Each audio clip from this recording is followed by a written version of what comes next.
When you're buying a home, one of the most critical steps is to conduct a thorough inspection.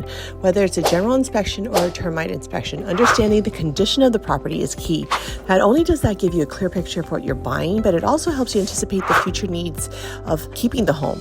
We've seen that home sales have increased by 2.5% from August last year to August this year, as shown in these charts. With this rise in home values, it's much more important than ever to ensure your investment is protected. A detailed inspection can uncover what may need attention down the road, allowing you to plan and set aside funds for the future. Think of it as owning a condominium where monthly fees are put towards the upkeep of your common areas. In the same way, setting aside money each month for your single-family home can help maintain not just the aesthetics, but also longevity and curb appeal of the property.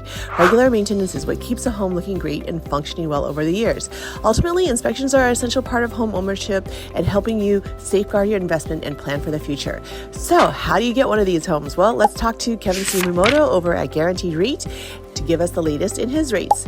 And what about Jack Smythe over at Bank of Hawaii at the downtown office? This is Cece for All Things Real Estate. I'm your girl.